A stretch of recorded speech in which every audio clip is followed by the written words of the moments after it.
my thought for today was that we could do some fairly close reading together after recalling some of the basic structure of V, the set theoretic quote-unquote universe.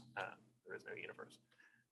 The absolute place where all of these potential sets are swarming in their virtuality. Right, so unless we have in our heads a good image of V, we can't read the other stuff. So perhaps we can take a moment to recall V and then look explicitly at the first two kinds of large cardinals that we're encountering here, namely compact cardinals, technically strongly compact cardinals, but everybody just, I'm sorry, inaccessible cardinals, technically strongly inaccessible cardinals, but everyone just says inaccessible cardinals, and compact cardinals, which I'm not sure if he forgets to mention it. These are weakly compact cardinals. Probably he says it somewhere. But there it's actually worth hanging on to the name because you will see the distinction in the literature: weakly compact, strongly compact, super compact, and in the middle there you have Ramsey, which is kind of like compactness in the sense that it satisfies similar properties of resistance to partition. When I was just trying to think about where I am in my view of the argument of the text as a whole, I wanted to reflect just for a moment on the arguments that appear or that might appear for positing large cardinals. I'm tempted to say for believing that they exist. That might be a little strong. For positing them in one's philosophical work, axiomatically, and seeing what happens. And I've got 7 right now, of which 5 I'm confident are in the text, and 2 I'm adding. The mother of all of them is maximality.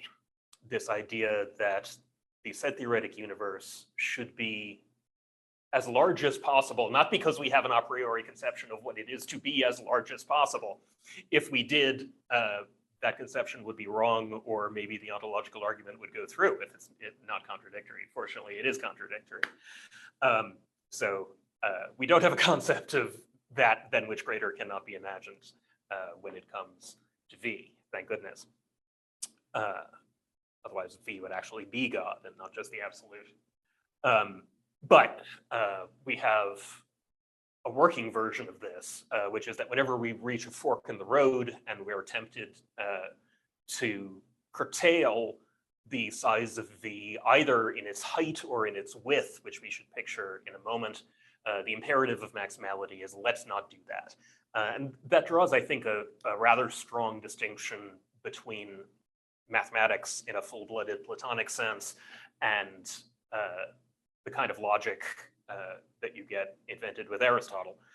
Borrowing a term from Spencer Brown, we could say they operate according to 2 different canons, and that the mathematical canon is whatever is not forbidden is permitted. That's maximality. And that the logical canon, right, when you're writing out a proof, whatever is not explicitly permitted by way of a translation, by way of a transition from one step to another, is forbidden.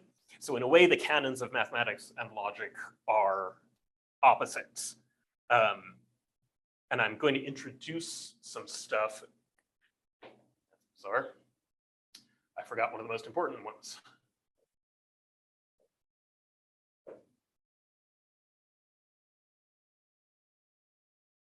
I'm going to introduce a bit of logical stuff as we go along. And therefore, it's important to me to reinforce at the outset that for Badiou, and I think for us, just as part of the experiment in reading the book, we cannot be logicists. We have to assume that the canon of maximality holds for ontology and let logic follow along where it may. Even though I'm going to talk about some logical parallels, the usefulness of that language is going to be, I think, to show the Badiouian priority of mathematics to logic in any restricted sense. Does that make sense? Any remarks before I go on?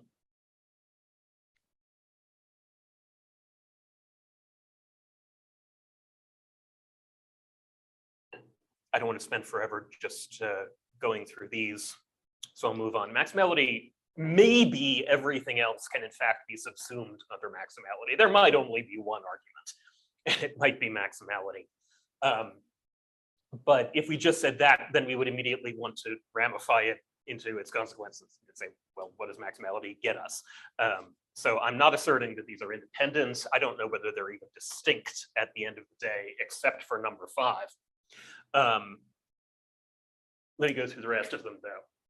Number 2, which shows up in the text and is standard. So 1 through 4 show up explicitly in the Immanence of Truths, and they're standard in the entire literature on the philosophy of set theory. I think that's important to note. Badiou isn't neglecting those, and he isn't introducing them. He is giving all of the standard arguments that I can think of. If we read past that too quickly, we miss, I think, a lot of the richness of the arguments. So I'm going to try and point those moments out when they come up. So the second is the sort of semi-pragmatic argument, right? Just as we saw with the axiom of choice, there are productive consequences in mathematics for positing the existence of large cardinals.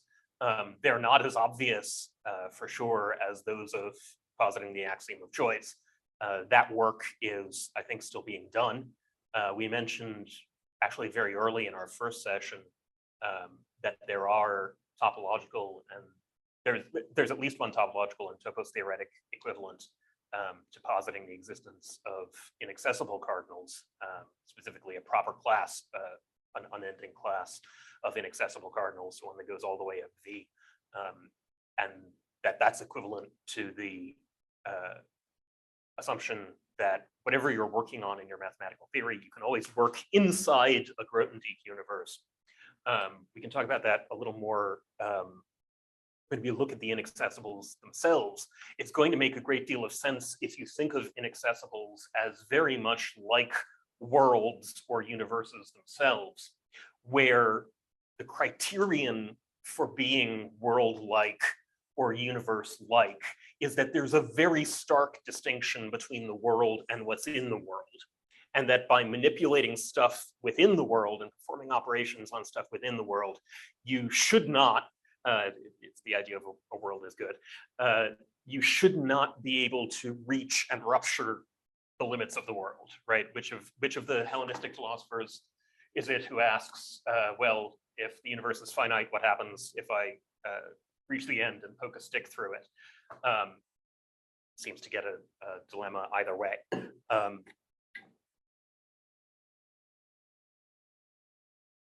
So we'll see a few more straight up mathematical consequences, but that's also one reason, jumping down to 8, that I want to emphasize a few of the logical ones. All right, the third class of argument, again, represented strongly in the literature in this text, is the argument from analogy, as I'll call it. There's no single standard name for this, I don't think. But the idea is that we can and should posit large cardinals that are analogous to smaller cardinals, and particularly, in order to kick it off, to good old omega equals aleph null equals beth null. You remember this notation, right? Omega, good old countable infinity, 1, 2, 3, 4, etc. We usually call it omega when we're thinking of it as an ordinal, which is to say a series. When we're thinking of it as a cardinal, which is to say an absolute quantity, we often call it aleph null or aleph 0. I'll say 0 because null is an unnecessary Briticism, but I first learned it as null, so I might slide into that. And recall, I'm recalling some of the stuff in the prologue to warm us up, hopefully. Recall what the Alephs are. The Alephs are, given the axiom of choice, a well-ordered series of cardinals. They're in a linear order. There are no branches here. Go from Aleph 0 to Aleph 1 to Aleph 2 to Aleph Omega plus 1, just getting larger each time. So Aleph 1 is the first cardinal that's larger than Aleph 0. A third thing that we can call Omega, which we can also call Omega 0, and Aleph 0 is Beth 0. And the Beth series is very useful when we're talking about the structure of V, as we will do in a moment, because the definition of the Beth series is not just take the next largest one. The definition of the Beth series is take the power set of the one you've got, or in other words, take the cardinal that's 2 to the power of the one you've got. So with Beth 0, we start with the same countable infinity, right? But Beth 1, we know perfectly well what that is. That's 2 to the Beth 0, or the cardinality of the real numbers, right?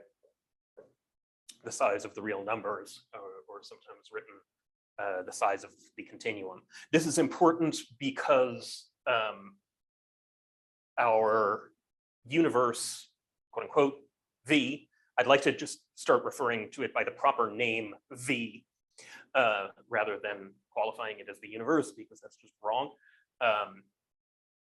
Our levels of V has levels, are indexed according to the Beth series, not according to the Aleph series. So recall this, it starts out, well, it starts out with the finite ones, but then you hit level Omega, which is Beth 0. Don't draw the arms on your Beths too short or they start looking like gimmels, which is a problem, because Cantor uses gimmels too. In fact, there's a refinement of Cantor's theorem that uses a gimmel. Right, so we get to our first infinite threshold, Omega equals Beth 0, and then we immediately move on at the next step to the power set of that, or Beth 1. Why do we do that? Because as nice as it would be to order V according to the Alephs, we in a very profound sense don't know where the Alephs are. We don't know how many levels of Alephs there are between any two Beths, because that's precisely the continuum hypothesis, right? So if we were to try to fill in the Alephs in here, depending on how we use forcing, we might insert 0 as in the constructible universe, and we might insert any ridiculously large number of Alephs, depending on how we set it up. So that seems in ZFC disturbingly relative. And I don't know whether he makes this explicit in this book. He does make it explicit in Being an Event, where he's kind of anti-large cardinal, as we mentioned. The no large cardinal axiom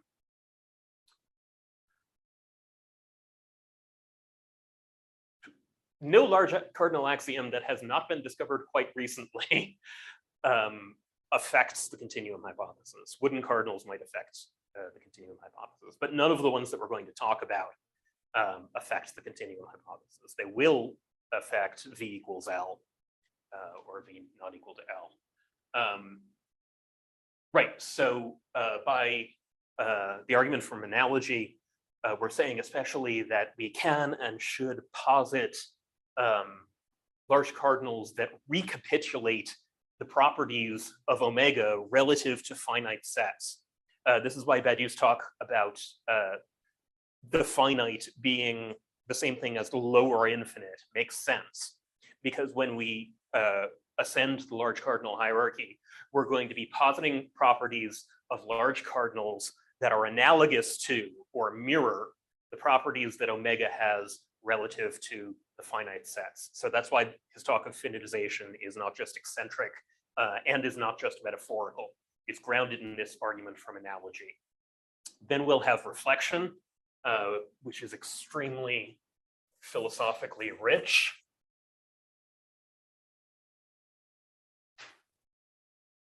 And the idea of reflection is that V, or Cantor's absolute, ought not to be able to be characterized in whatever language we've got, certainly not in good old first order logic, but at any rate, no matter how we expand our logic, V ought to be transcendent relative to what we can express there. So we have to be very careful. It's not that we can't say true things about quote unquote all of V. For example, we just said some. We said that the levels of V, pardon me, move in the best series. In other words, that every level of V is the power set of the previous level. That's a true thing about quote unquote all of V. It is a necessary condition for V being V, that's true. But, and this is the point of the reflection principle, it is not a sufficient condition. In other words, if we say something true about quote unquote all of V, we ought to find, this is the reflection principle. So we'll say that some statement P is true of all of V. We ought to find, this is the reflection principle, and if you fix your logic, it can be turned into a theorem or a whole family of theorems, depending on what logic you're using.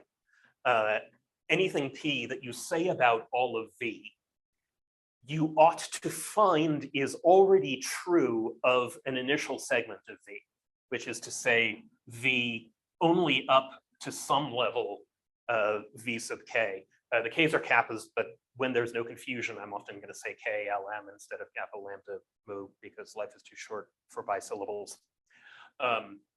So K is some cardinal, and P, even if it's a necessary property of all of V, P is already true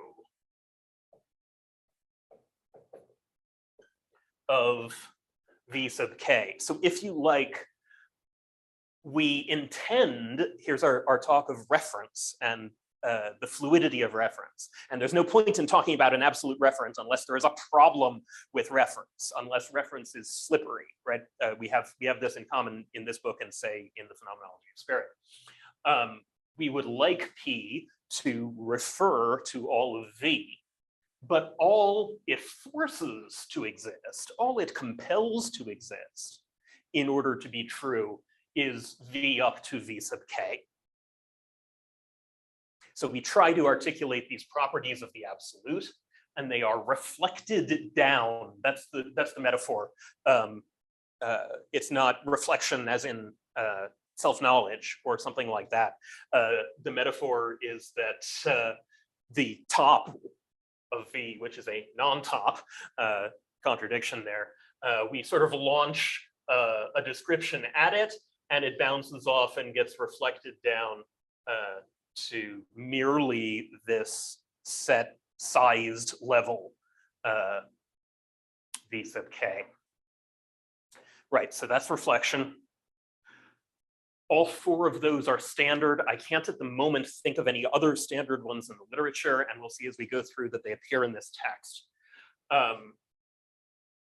Then we get to the one that I tried to make the case on day one, and I think it'll keep getting stronger as we go through here, is absolutely characteristic of Badiou's method. And that's to say, we can recognize, we philosophers who are already talking about extremely weird stuff, like the absolute and the transcendent versus the immanent, and even the rational residues of theology. We're already talking about weird stuff. So we have this ability that isn't necessarily pervasive either in ordinary language or in more boring kinds of philosophy, where there are, say, only things and properties. And so you get to argue about whether large cardinals are legitimate things in the same sense that chair is a thing, whether it has properties like being hard. All of that is from a very boring philosophical world, right? I'm throwing a little shade at Anglophone philosophy of mathematics, and in recent decades, it is nowhere near that bad. But if you're stuck in like essentially Aristotelian, old-fashioned analytic thing property world,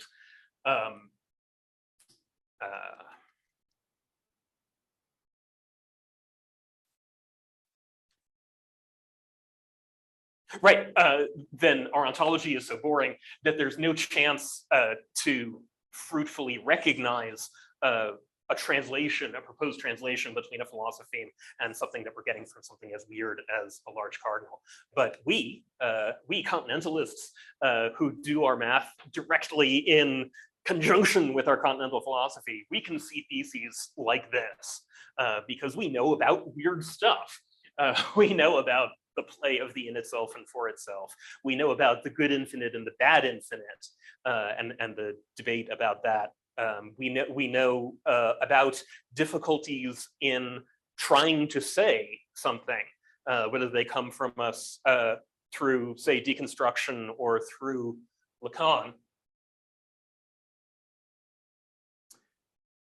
Thanks, Daniel.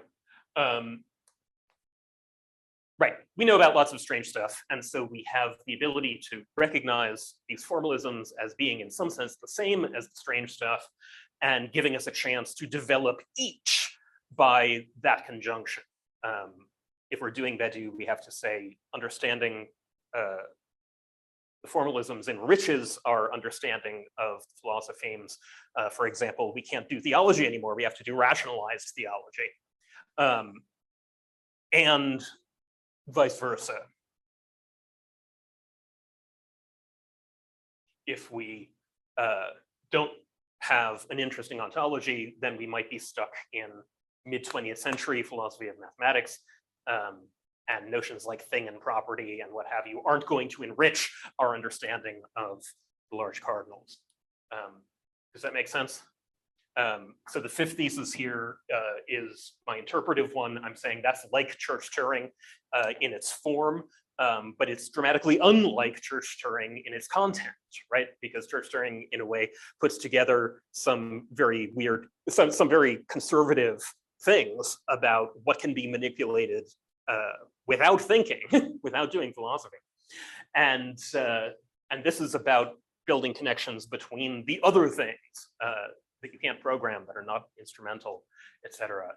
I'm glossing over a lot by treating the computable as though it were one negligible potato, which it very much is not, but allow it for the moment. Right, so that's the interpretive thesis that is never quite stated, I don't think, in the text, but I'm claiming is essential. And then I'm not going to talk about the rest of them too much because I already have a bit, and because I will try to, when they come up, these are the ones that I'm trying to bring to the assistance of the text and that I think are more or less implicit. The idea that in taking on large cardinals, we're obeying a dialectical imperative that we see once we realize that ZFC is a formal system. So that ZFC can be at best the beginning of ontology and not ontology itself. Once we see that, we have to go beyond it. Same idea with avoiding what we were calling logical performative contradictions last time, which gave us this idea of higher consistencies, like omega consistency versus regular consistency. John, sorry to interrupt. Please. I was just going to say on point 5, I think it's not said explicitly the way that you described, but I think it's part and parcel of accepting math equals ontology, like the very foundation of what Badiou is doing, right? Like, and you can take it either way, but if you're taking this set of what maths is, or this structure of mathematics, you've got to come up with some sort of ontological, like it leads to insight on ontological understandings. So you can't dismiss large cardinals like you did initially. he realized that he has to come back and work through all the wackiness of that to give ontological, and it does provide ontological meaning and insight. So I think it comes from that, the very nature of that component of what his endeavor is from the beginning.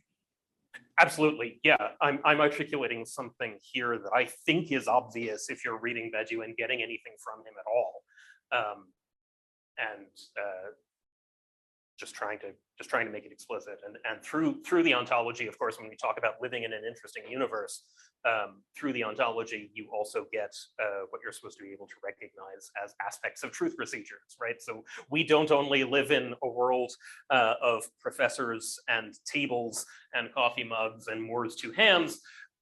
We live in a world in which there is art, in which there is Greek tragedy, in which there are paradoxes of desire, in which there are emancipatory political movements. Daniel, were you going to add something? I can't always. I can't always notice hands, so please jump right in. Sure. Would it be fair to say that the acceptance of large cardinals has to do with the category of the exception, and that the exceptional is sort of what large cardinal theory builds off of, in a sense? And that's one question. Is it fair to summarize it that way? My second question would be, why was cardinal theory not fully accepted earlier in Badiou's project? Yeah, we talked a bit about the second at session 1, so let me postpone that. On the first, why would you think that the large cardinals gambit ought to be mapped onto the idea of, I presume you mean truth as exception? Yeah, exactly. Is that a kind of nomenclature that we could use to sort of get at the heart of what we're talking about, truth as exception?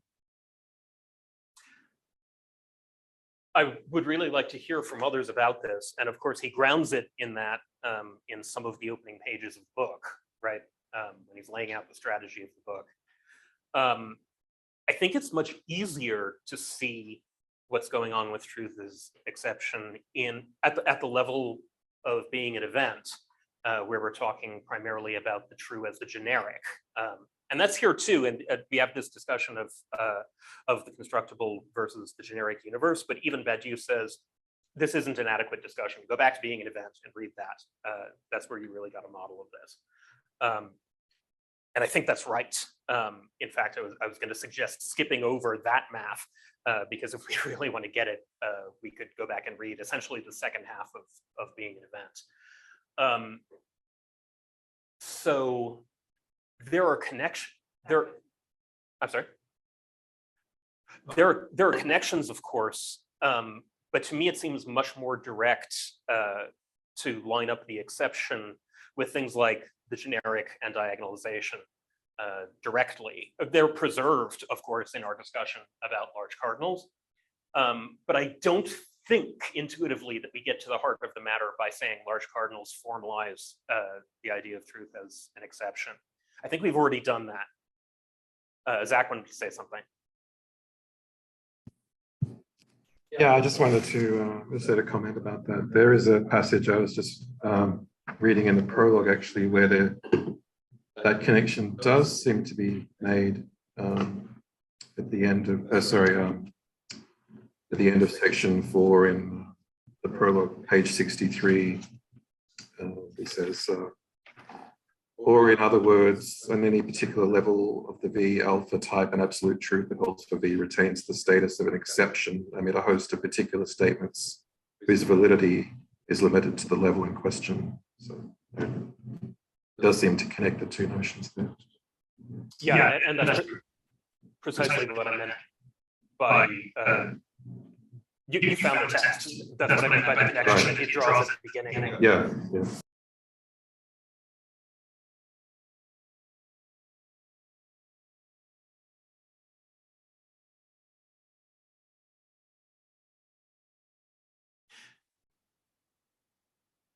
and I have no objection to this, but just to push back slightly, let me lean on the word retains for a moment.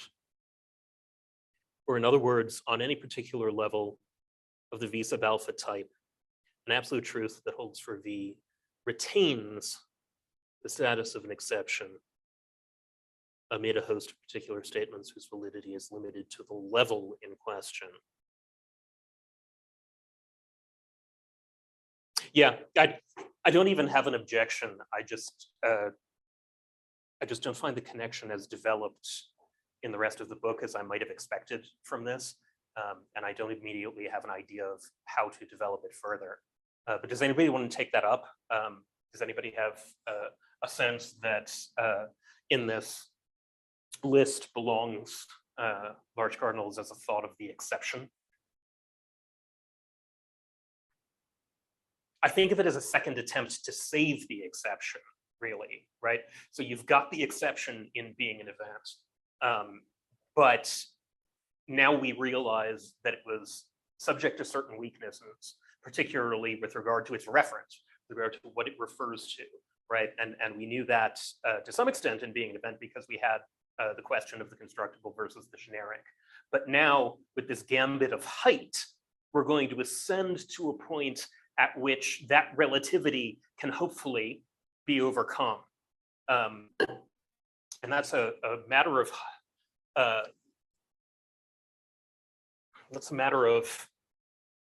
and this is, he says, the central result of the book.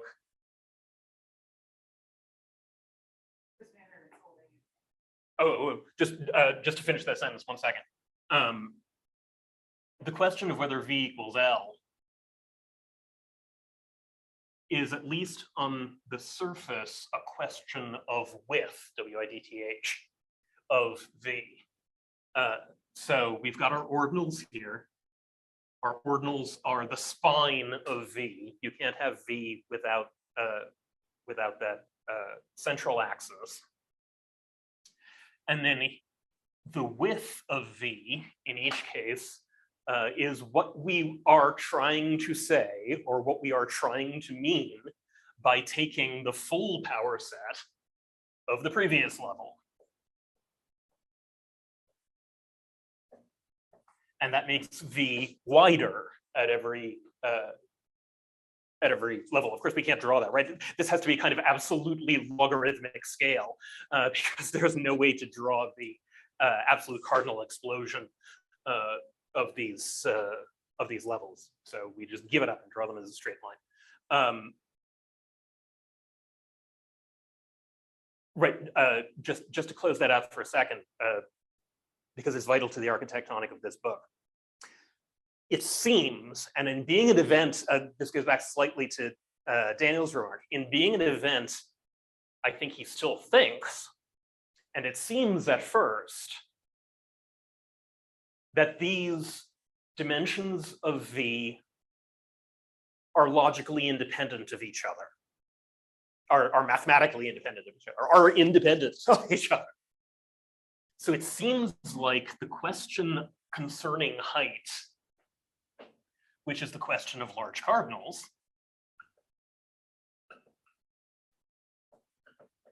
that's the question of trying to add higher and higher levels to V.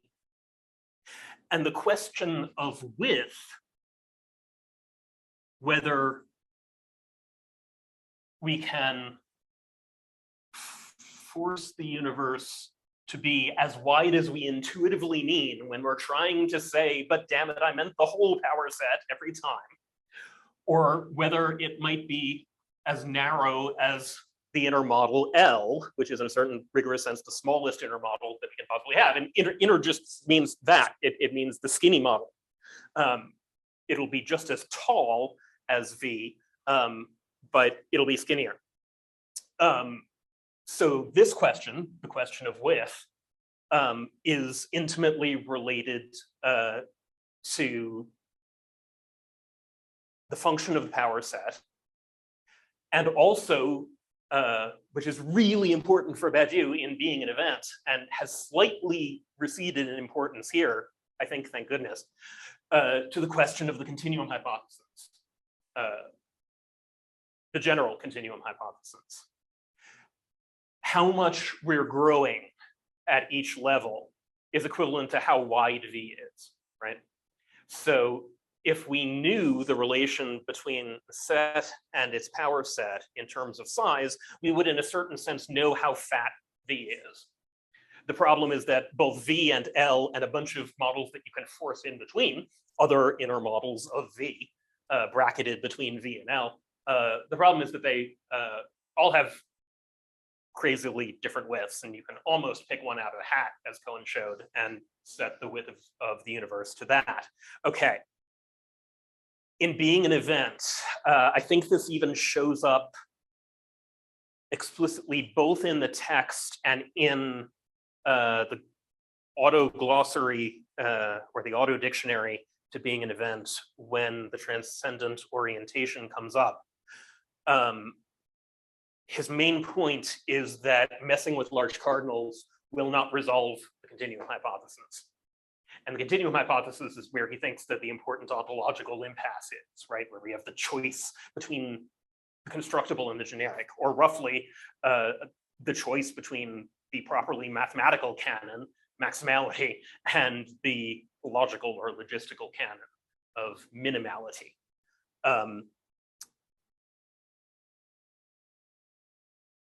Now,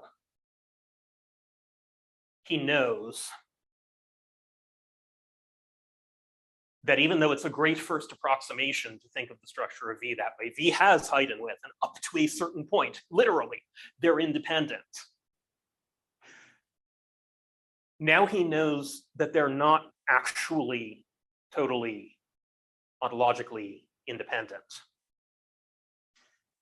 Because on his interpretation, and it's a rigorous and reasonable interpretation, if we go up far enough in height, there's going to be a cardinal K, which sane people call a measurable cardinal, because that's what the mathematicians call it. A measurable cardinal, and which Badiou chooses to call a complete cardinal, but we'll talk about that later. If this exists, then it has ramifications for width, WIDTH, because if it exists, then we cannot have V equals L. The universe is forced to expand in width if it is forced to expand in height up to the level of a measurable cardinal.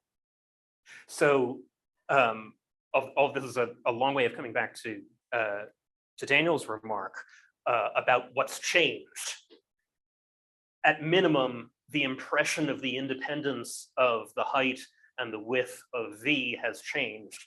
And if they're not independent, then you can't treat the width as the real or essential ontological problem and the height as a red herring, which is essentially how it's talked about in being an event. Daniel, does that make sense? And then to Chris.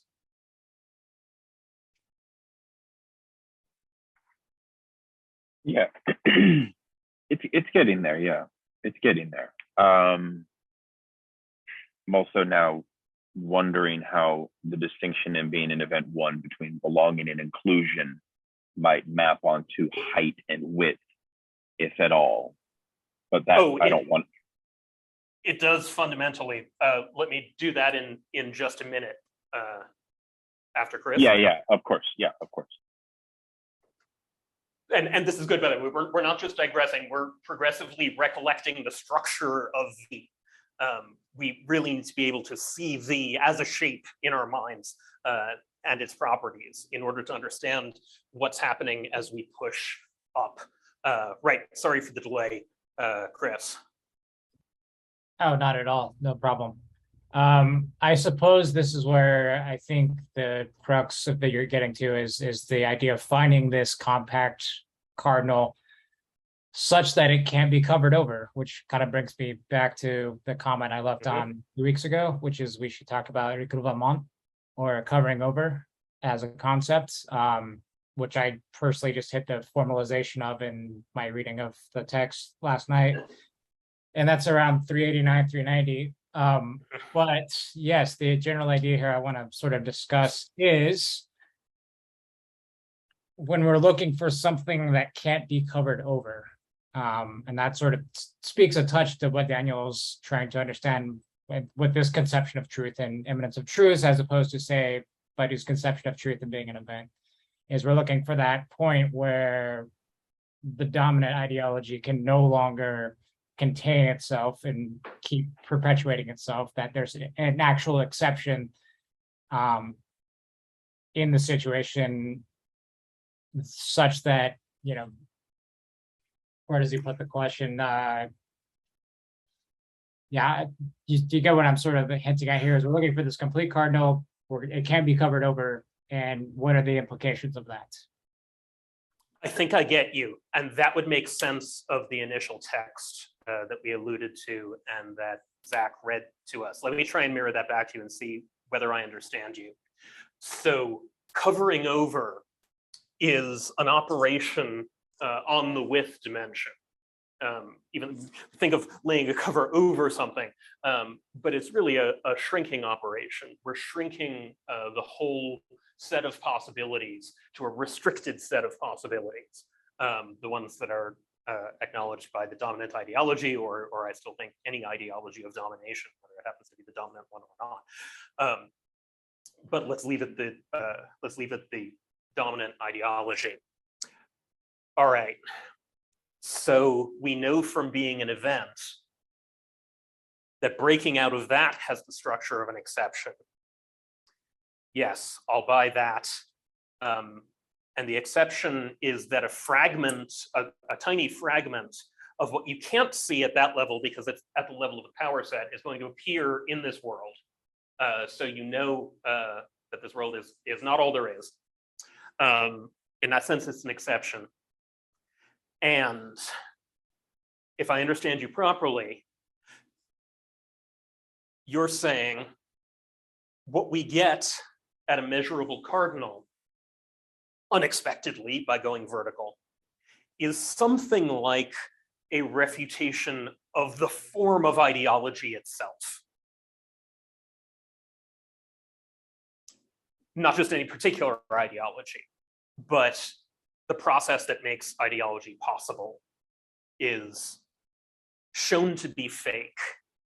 And in a certain sense, it was shown to be fake before, right? Because we, the ontologists, understand the difference between affirming the full power set with a V and affirming the merely constructible power set, not really a power set at all, in L. We ontologists understand that, but we haven't brought it to a point in the same way. The event has brought it to a point, right? The event is punctual, but then there's a question about how to interpret it.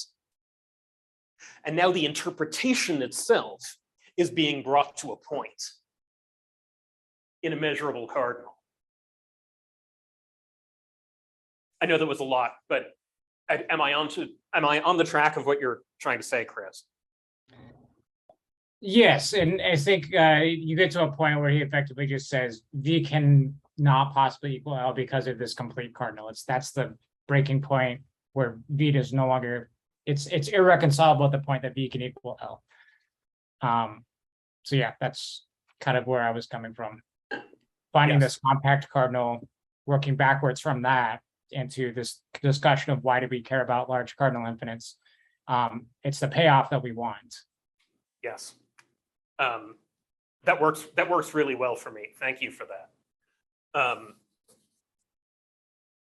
Just to remind ourselves what our four cardinals are, and maybe we should look at the text of the four kinds of infinity together.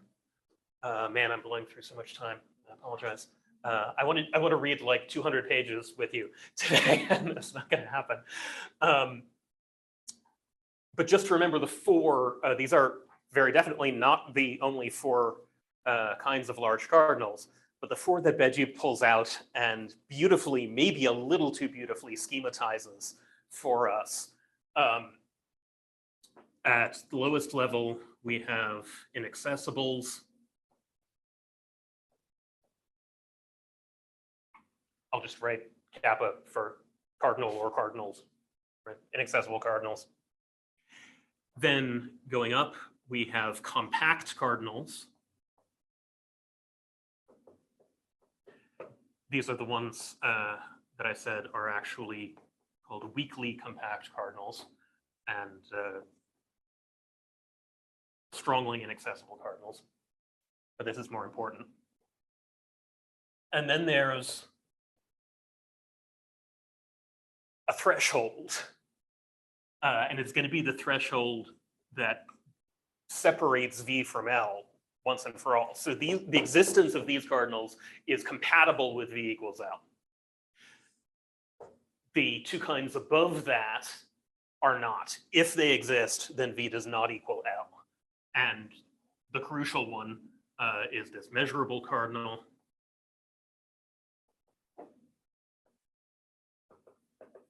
That's the center of gravity of the book. And then there isn't one single one that's at the highest level, but it's associated with this idea of finding inner models of V and seeing what happens. So roughly speaking, if you want an image, rather than the perverse squashing of V in ideology, where you pretend that it was that way the whole time and everything remains the same, we're again going to study squashings of V, but this time we're going to have an index to notice the effects of it. And if there are effects, then something has been done. It couldn't have been that way the whole time, right? So if we have an embedding of V into something smaller than V, narrower than V, of course it's wider than L, some model, we'll often call it M, then if this is a real event, and not ideology telling you that this is how it always was. If it's a real event, not in the technical sense, something has to be its effect, right? And indeed, this is very physically intuitive. When you squeeze V, imagine V is full of something, like water or something. The level has to rise. And we'll be able to see a particular cardinal, it'll be different each time, that is the lowest one, the first one, in other words, that absolutely has to be moved by that squeezing. So we'll go from K to J of K. This process of squeezing gets notated as J. We'll go through that. There's no deep reason for that as far as I know. You squeeze the universe with J, and a particular cardinal gets moved up from there to there. And in a sense, you're taking what ideology says never happened. Ideology says, as far as you're concerned, you can never tell the difference between it being narrower or wider, between possibilities being more or less expansive, between there being really infinite resources in the situation and there only being the resources in the situation that the dominant ideology allows. It says that's an epistemological question, and our concern with inner models, here's what these are called, is going to turn it into a properly ontological observation. If I can see this, if I have this marker, then I'm not simply confused about whether V was wide or skinny at the beginning, right? It's not a matter of trying to come up with an argument that V was wide or skinny. If I notice that when I compress it, this moves, then it must have been wider. And the index of that is that something that we put a flag on is getting taller, has to be moved by that squeezing. So there won't be just one name here. I'm going to cheat and call them large cardinals.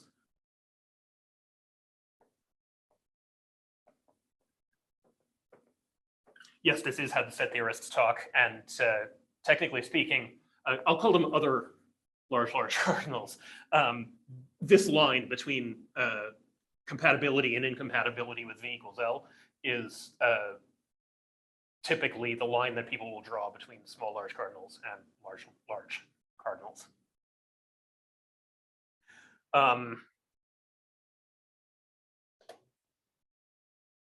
Of course, if anyone wants to jump in, please do so. Let's, if we can, recollect a few more of the structural properties of V. Take a break of a few minutes for those who need it, and come back and talk about our small, large cardinals, keeping as close to the text as possible. Does that sound good? Okay. John? Yeah. Okay, cool.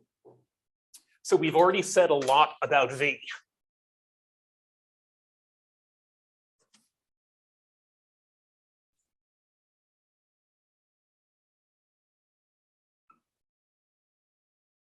We know that V has levels.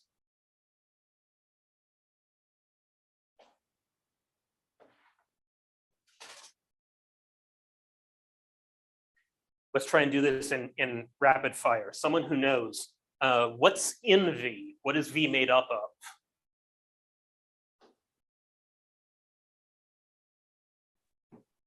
I'm just going in free associative order here. Pure sets. Pure sets. I heard that 4 times because Tris was in the room with me. Pure sets, pure sets, pure sets, pure sets. Okay. What's a pure set?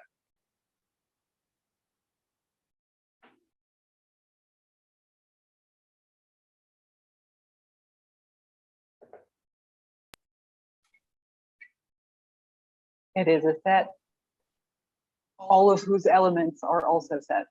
There's no elements, it's sets all the way down. Good. And in order to be sets all the way down, what's there at the vertex has to be the empty set. Yeah. So pure sets are sets that are built out of only the empty set. And you might think that there is a huge philosophical problem here, right? Well, maybe not only the empty set is the foundation of all of this stuff. Maybe we have some other primal individuals that are not identical to the empty set, but they're not sets all the way down either, right? We call them A, B, C, whatever. Our element, I guess element is feminine in German. John Quine talks about these sorts of elements in some of his logics, right? So. Yes, indeed. And there are a whole blooming, buzzing confusion of set theories that are formally distinct from one another that can include elements. So you can imagine it going up like this, right? We've added an extra rectangle. Of course, there are a variety of set theorists who would contest this, but Badiou's view, and I think it's a reasonable one, is that that doesn't matter half as much as one might think. Maybe one way of picturing why it doesn't is that you can just consider this a slice anyway. Construct our element out of some level in the hierarchy of pure sets, right? Like, let's say there are omega of them. Fine, do it at level omega. That's not a just response on my part. It's not an adequate response on my part to people who like elements. But maybe it's a very slightly suggestive one about why Badiou feels comfortable ignoring this. And again, so do a lot of set theorists. I think it's fair to say that most of the work that goes on sets goes on about pure sets, and that the effects that you can get by adding elements are, I'm not qualified to say that they're never deep. The ones that I know about aren't very deep. Yes, please. Sorry, I know you probably don't want to get bogged down in too many details with this, but I was just wondering, is there any distinction really between starting with the empty set and starting with an element just that to which you assign special properties in the first instance, like a or either an element or a subset. What would those mean, special so- properties be? Well, the empty set is a subset of every set, right? Yes. So is there any distinction between starting with the empty set in practically, is there any distinction between starting with the empty set and just saying there is some component, to use a neutral term, because I don't know what we're talking about, a component of any set which has special properties and just deciding that by fiat kind of thing? Like, is there anything special or fundamentally about the language of emptiness? Yeah, that's really good. And you've immediately crossed over the border of my competence to say. John, I think it has to do with the formal structure of set theory in itself, and why it makes sense to map it to ontology, right? It's the fact that your language is pure from the beginning in talking about existence out of nothingness, and so that allows you to have ontological make ontological statements from a formal perspective. If you're starting with some fiat thing, you're assuming it from the beginning as existing, and so then it creates a problem for ontologists, if not mathematics. Yeah, absolutely. That's the argument in being an event, and it goes through a slight two-step in order to get there, right? In order to get there, it says we're not talking directly about being. In fact, you can't do that. Being is inconsistent multiplicity. So instead, let's look at the structure of a possible discipline known as ontology. Hate to say it, but it's actually a rather Kantian move. And there, the argument, you're exactly right, is that the pure sets are what are going to give you the form of any possible presentation and representation whatsoever, regardless of the content.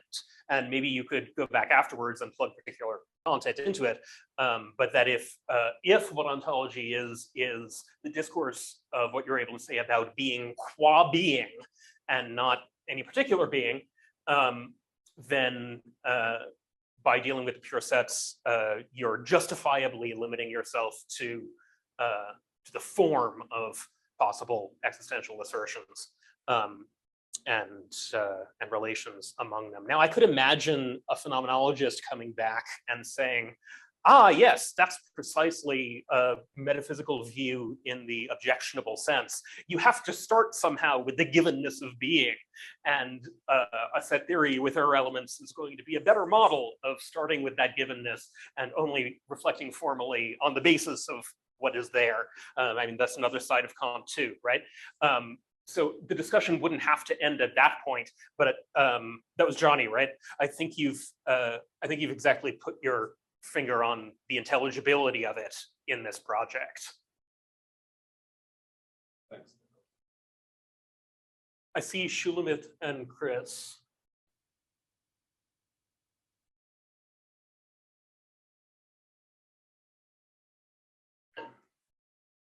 Shulamit. Oh, please, Chris, go ahead. It's a really simple, quick clarification on why we start with the empty set. In the axioms of ZFC, it's the only existential quantifier. Everything else is an applicable rule to what exists in governed sets, such as identity, such as separation, and all those things. But the axiom of the empty set is the only one that invokes the existential quantifier as something existing, which is a set which presents nothing. I'm going to be really annoying here. Forgive me, but I get a kick out of it. You are perfectly remembering being an event and what Badiou says about the empty set in being an event, to my recollection. Look, if you would, at pages 56 and 57.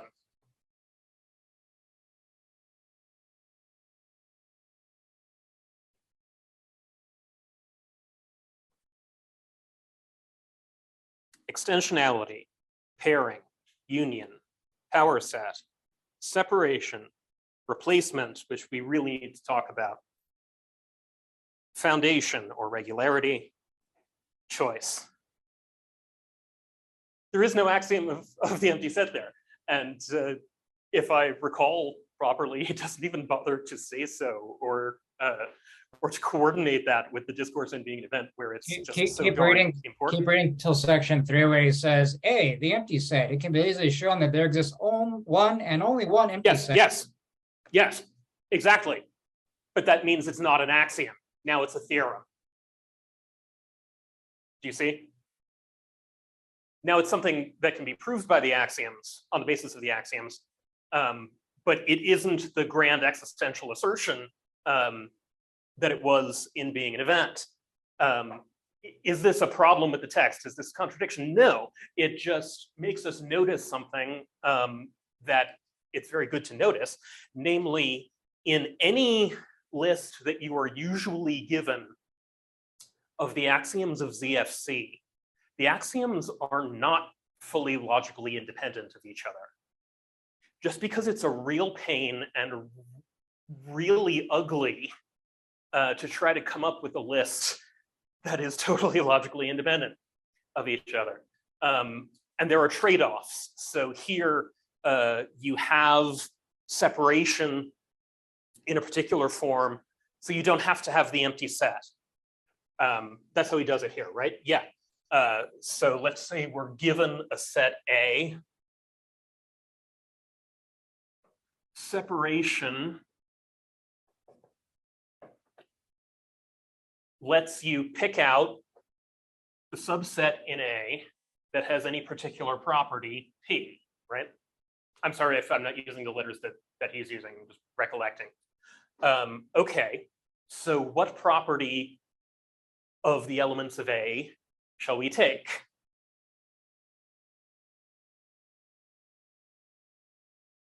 No, don't look it up. How about a proper? I'm sorry?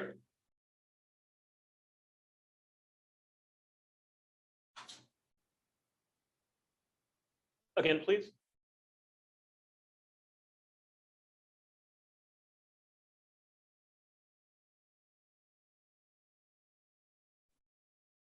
I was going to say contradictory property.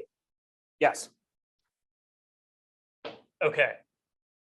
So let's take a property like applied to the elements of A, like X is not equal to X. That violates extensionality, right? So we know it's a contradiction. If we have two copies of X, they're the same thing. We're not doing linear logic here, where every time you mention something, it costs you a nickel. So that lets you separate all of the elements of A that have this contradictory property. How many of them are there? 0. So you've got the empty set just by separation. This is, as I recall, how Frege did it. Do you remember? Treat the empty set as the extension of any contradictory property that you like. That raises, I think, an interesting aesthetic and conceptual question about the structure of V, however, which I'll raise after Shulamith talks to us. Oh gosh, John, please continue. That was super interesting. I won't forget this one. So please feel free. No, please, I can hold my comment to the end. Okay. All right, tell me something else about the structure of V. What's on the top?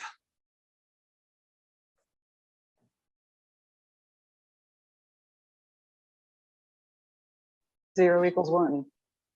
Yeah, so in the chart that Badiou mostly reproduces from Kanamori, and if you look either in the English or the French, there are missing arrows.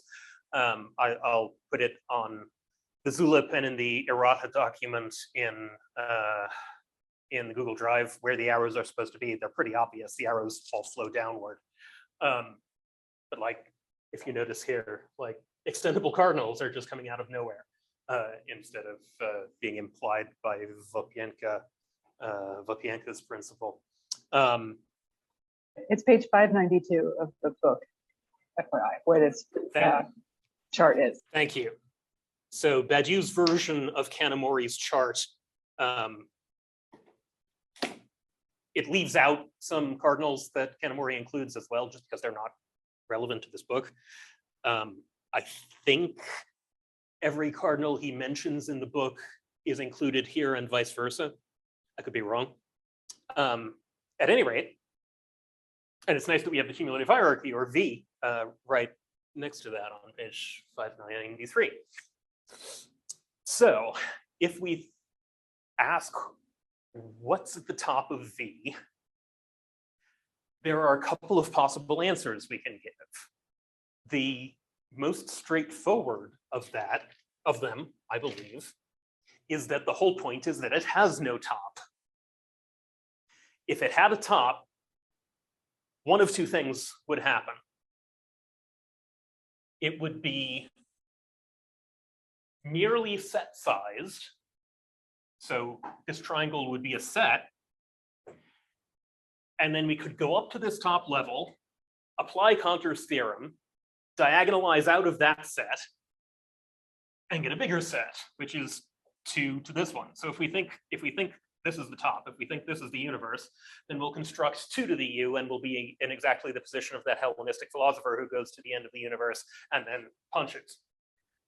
So if you like, you could say that if that were the case, the universe would be incomplete in an objectionable sense.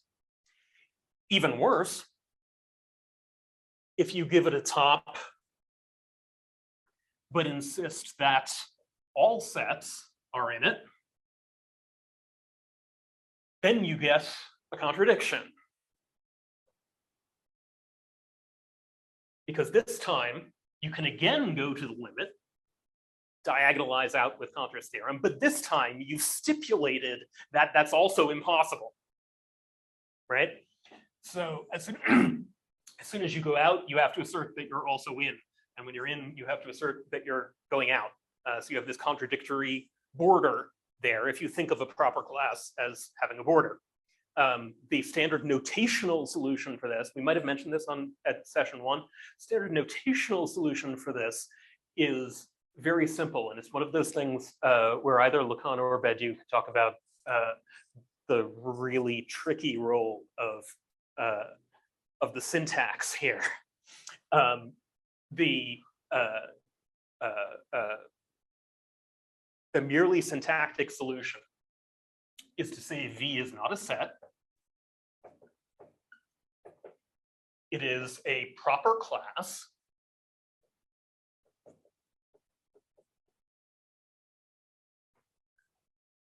Proper doesn't mean anything like well-behaved. Class means something very badly behaved, and proper class just means we're actually referring to one of those and not to something set-sized and well-behaved. Because if you want, you can consider classes to include all of the sets as well. So then a proper class is going to be one that is too large to be a set. Cantor called these inconsistent multiplicities.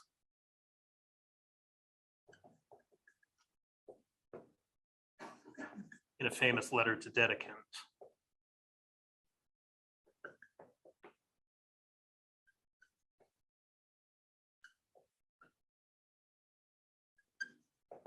So Cantor's nomenclature was, well, there are two kinds of multiplicities. Those that will allow themselves to be thought of as one, those that will allow themselves in the language of being an event to be counted as one, and those that won't. If you try to count them as one, you get a contradiction. Remember that inconsistent multiplicity was the name for pre-ontological being in being an event. And it would be interesting if it were brought back to the discussion of proper classes, right? We have V as the absolute. Am I misremembering it? Do we ever get back to the V as inconsistent multiplicity? I'm not sure. I'll try to find out for next time. But anyway, so those are different names, right? And the syntactic solution is infuriatingly simple. So let's go back to A here. and take some element of A called little a, and we'll say that little a is a set as well, and it has some element X in it. Yeah? We do this all the time with transitive sets. So we have A, little a,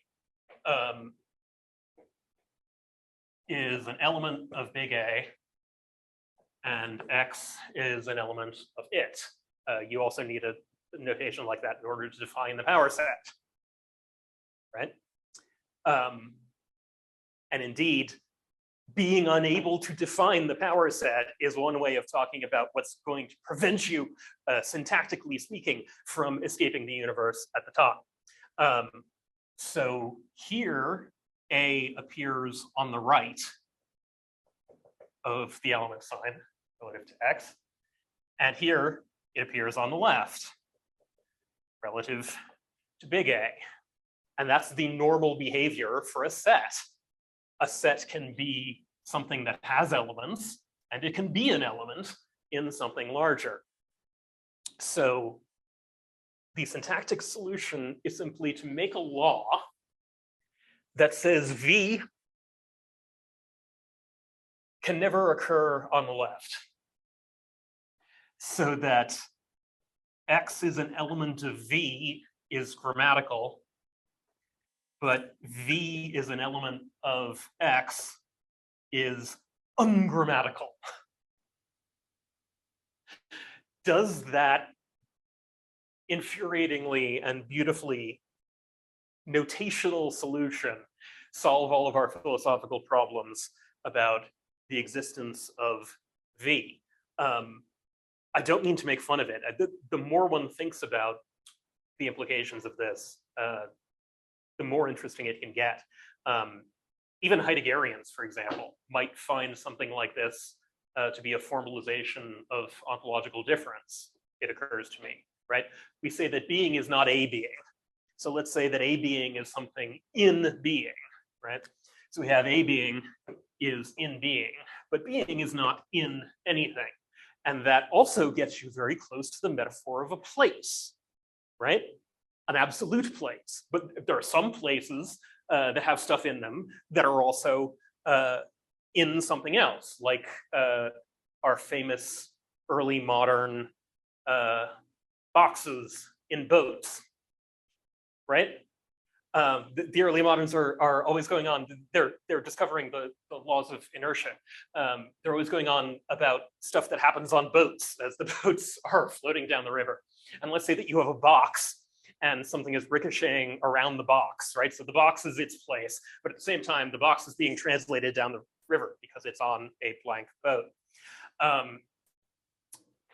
In that sense, the box is a space that's in another space. But if we wanted to talk about an absolute space or an absolute place, you might say exactly this irreversibility should be our way of writing it, that everything is in the place, but the place isn't in anything other than itself. I'm sorry, I'm almost free associating right now, but I have to push back slightly because Bedu always does his theological analogies in ways that are so orthodox. So I have to, and we had some shade thrown at Arianism in the Stefan compact cardinals, right? Nicene Christianity has the pattern right, and Arianism has the pattern wrong. But I have to mention in the Gospel of Truth, that's not a title, it's the first words of the document, common way of referring to things in ancient times. It's generally considered to be a Valentinian gospel, so from the school of Valentinus, the Gnostic. You get this language all the time, referring to the Father, quote unquote. The Father is referred to as the illimitable, inconceivable one, in whom all is, and which all lack. In whom all is, and which all lack. You can't have it as your own element, being in it. I'll post a few lines from the Gospel of Truth. They're really fascinating to think about in the context of trying to get a handle on an unobjectifiable V, a V that can't be in V, except when we come to inner models, right? So the really large cardinals that we're going to study at the end are kind of a cheater way of studying V in V. And remember, there's always a critical point that moves. Whereas constructivism is something like the mistake of simply putting V in V.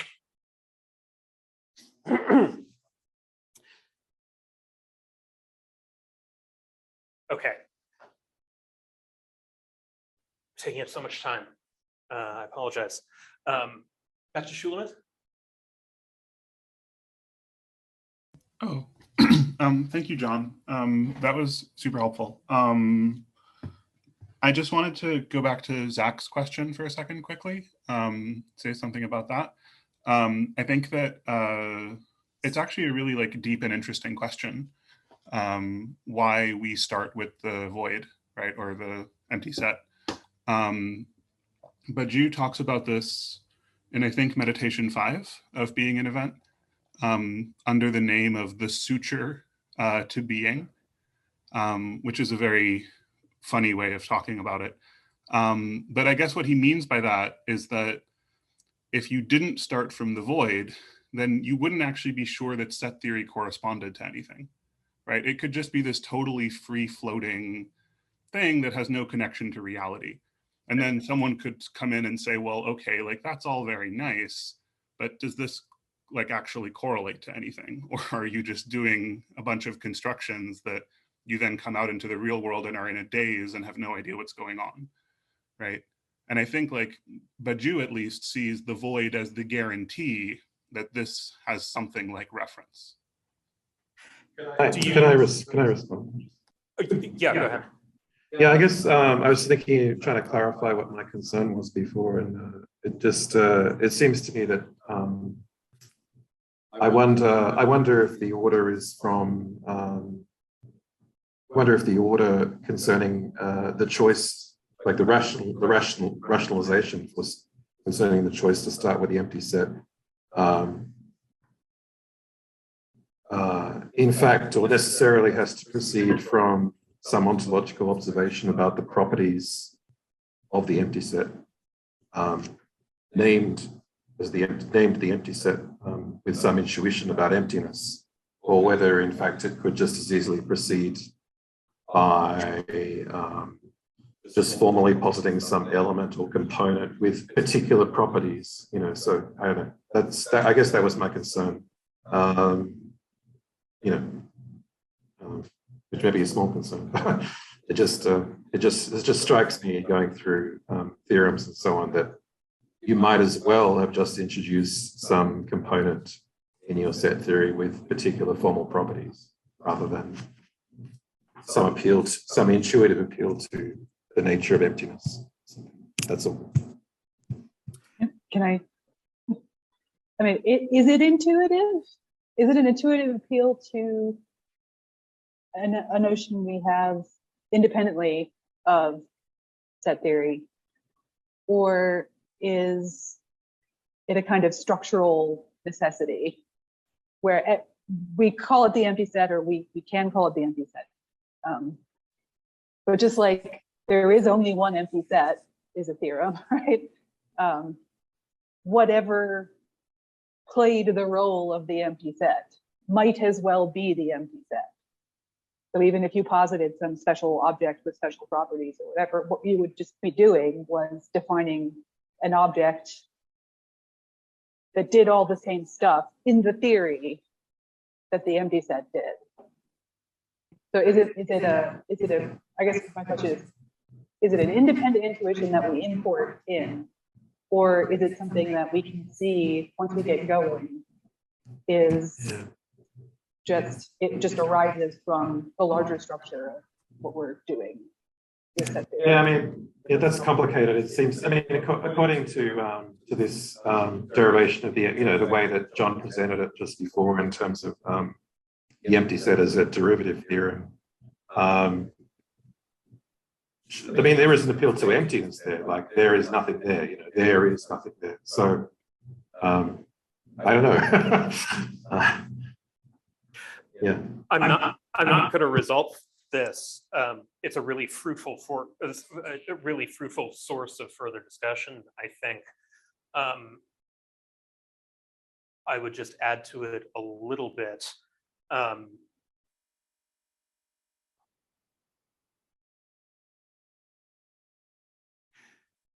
I think in being an event, there's as much of a de-ontologizing gesture with respect to the empty set as there is an ontologizing one. And that's part of what makes it so fascinating.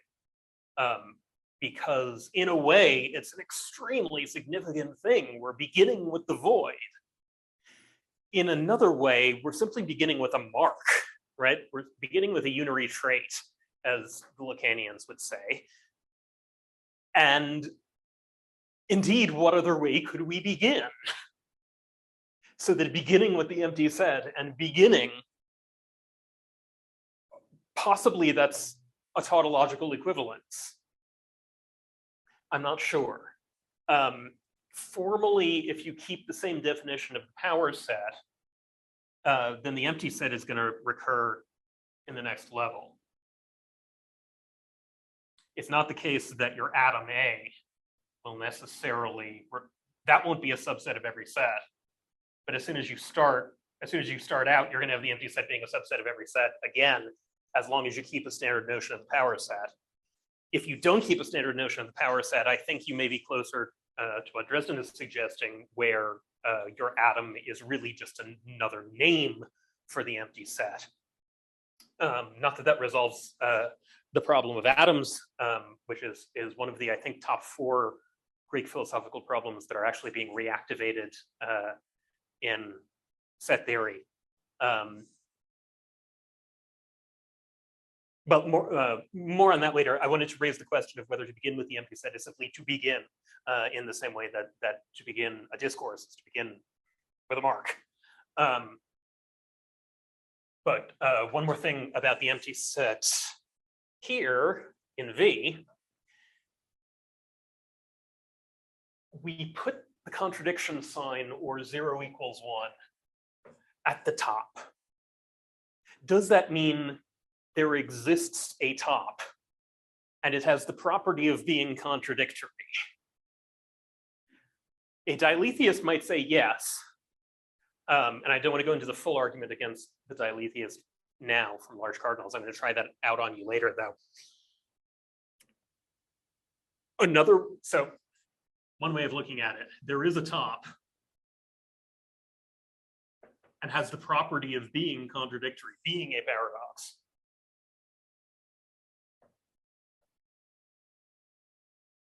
A second way is simply that that's a way of annotating that there is no top level.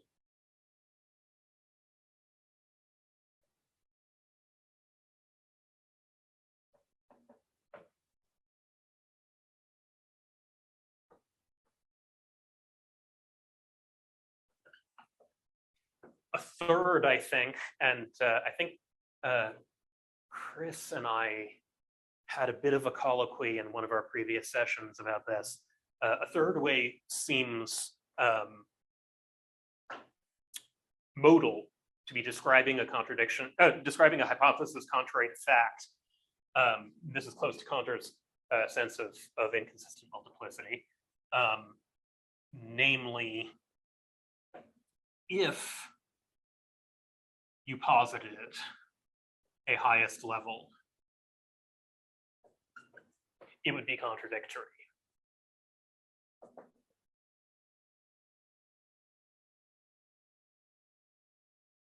That's not exactly the same as simply saying that there is not, because you could also keep quiet about it.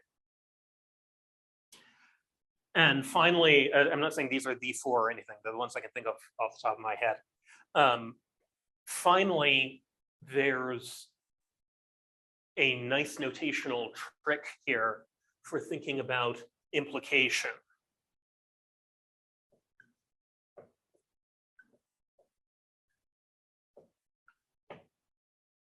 And I think it's really using for as a way of saying too that the mathematicians are doing in putting 0 equals 1 or a sign for absurdity at the top. Because what we're playing it with in the large cardinal hierarchy are these arrows, right?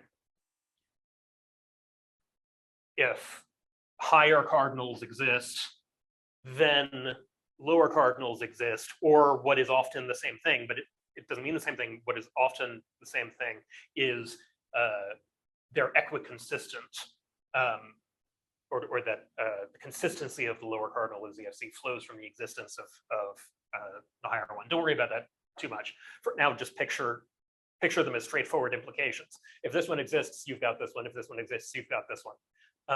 Well, remember your classical logic. Ex falso quadlibet, or ex contradictione quadlibet.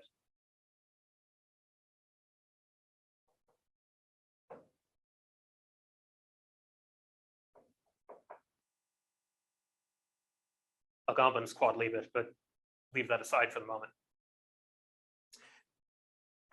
Classically, a contradiction implies anything.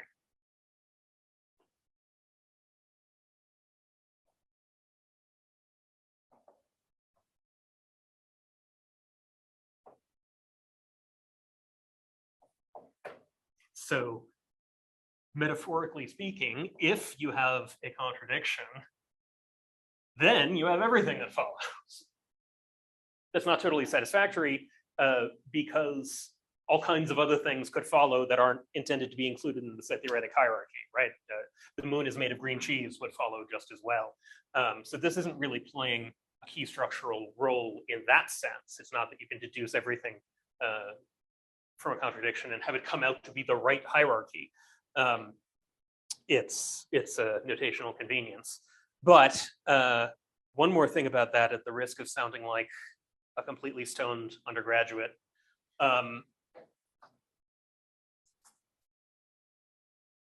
One thing I still find myself thinking about is putting these two roles of contradiction together.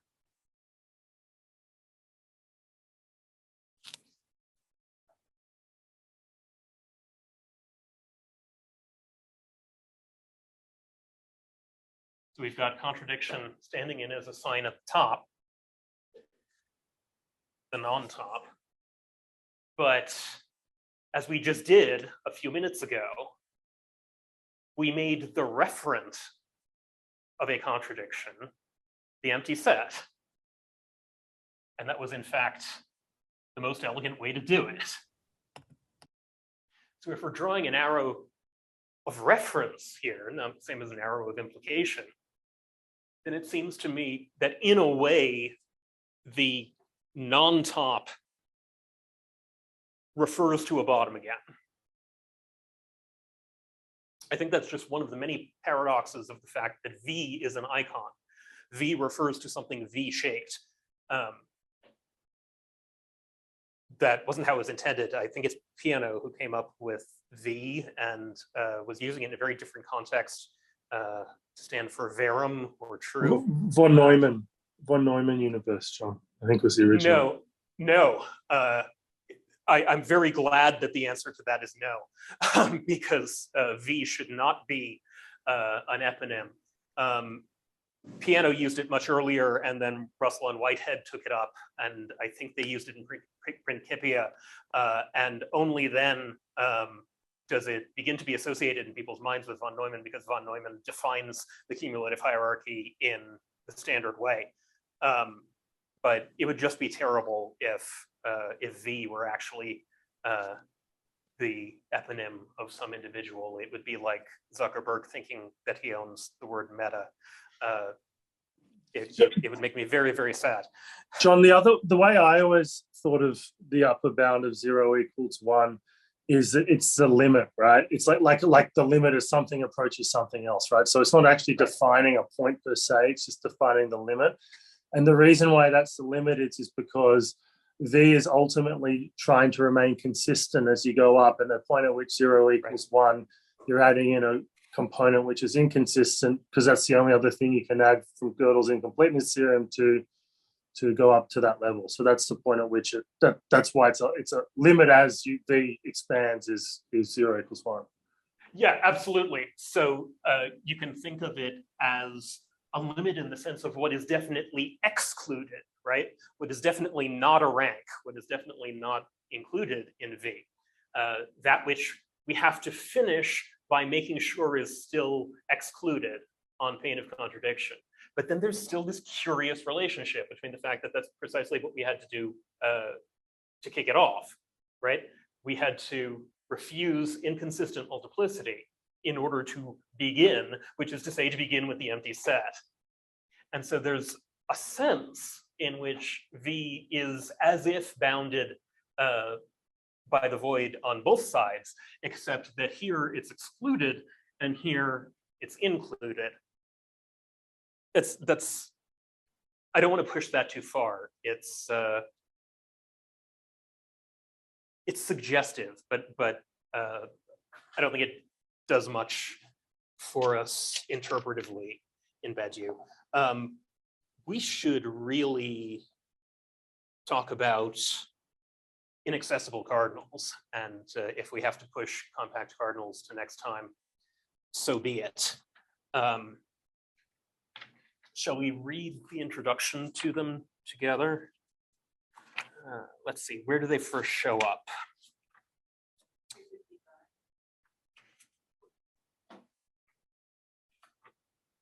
By name, yeah.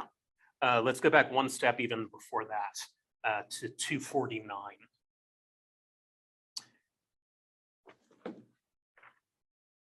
A is very short, and A is the one that maps onto inaccessibles. Would you mind reading that for us?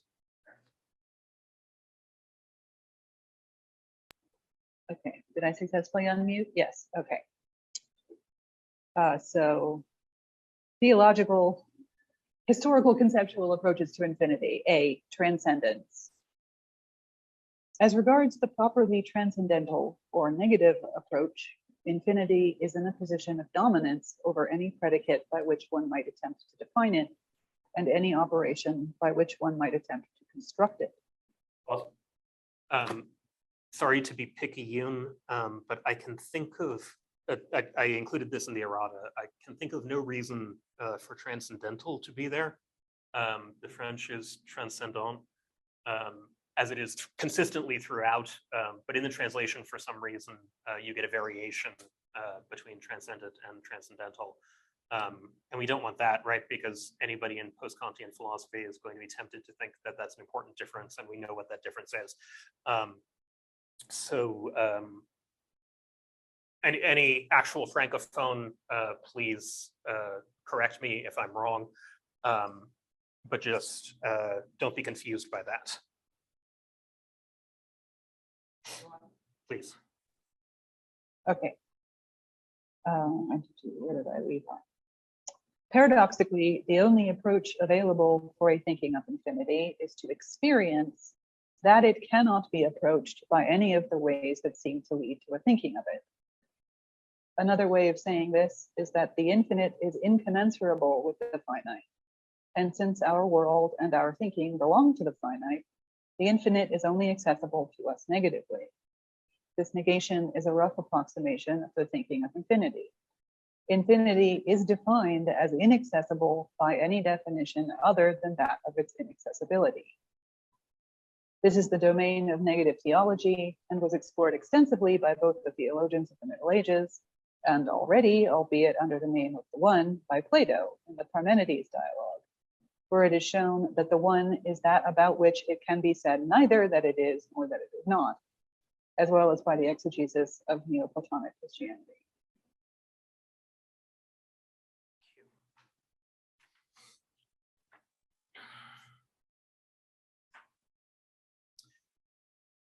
If there are any remarks just about that, we can take them. Or let's jump over to